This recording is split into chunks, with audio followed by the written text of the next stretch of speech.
ఈరోజు ఏం జరిగిందో తెలిసిందంటే మీరైతే షాక్ అయిపోతారు. ఈరోజు సంక్రాంతి అని చెప్పి ప్రశాంతంగా నిద్రపోతున్న నన్నైతే ముగ్గేయడానికైతే తీసుకొచ్చేసారు. మా అమ్మేసే చుక్కలైతే నాకైతే నచ్చలేదు. అందుకనే మా చెల్లి దగ్గర అయితే చుక్కలు పెట్టిచ్చేసాను. చుక్కలు ఎలాగో ఏసేసావు కదా! ముగ్గు కూడా అలాగే ఏసేయి అనంటే నా వల్ల కాదని చెప్పి చుక్కలు పెట్టి మాత్రం ఎళ్ళిపోయింది.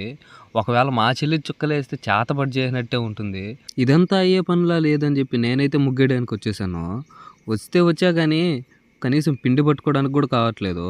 ముందరుండే చుక్కలు చూస్తా ఉంటే ఆకాశంలో ఉండే చుక్కలైతే కనిపించేస్తా ఉన్నాయి. సరే కదా అని చెప్పి ఎట్టయితే అట్టయిందని ముగ్గేయడం అయితే స్టార్ట్ చేశాను. వేసేది ఒకవైపు అయితే తుడపదం ఇంకొక వైపు అయిపోయింది. నేనెంత కష్టపడి కొండ వేసినా అది చొంబేయింది కానీ కొండ అయితే అవ్వలేదు. దాని తర్వాత నెమలనైతే ట్రై చేశాను. అది కోళ్ళ వచ్చింది. ఇలా నేను ఒకటి అనుకుంటే అక్కడ ఇంకొకటి అయితే వచ్చేస్తా ఉన్నాయి. ఏదో ఒకటిలే అని చెప్పి ముగ్గైతే కంప్లీట్ చేసేసాను. దాని తర్వాత మా అమ్మ మా చెల్లి వచ్చి రంగులైతే వేసేసారు. లాస్ట్కి ముగ్గుని చూసి నన్నైతే మా అమ్మ మా చెల్లి రోడ్డు మొత్తం కుక్కను తరిగినట్టు తరిగి కొట్టారు. ఇంతకీ నేనేసిన ముగ్గు ఎలా ఉందో కామెంట్ చేయండి, అలాగే లైక్ చేయండి.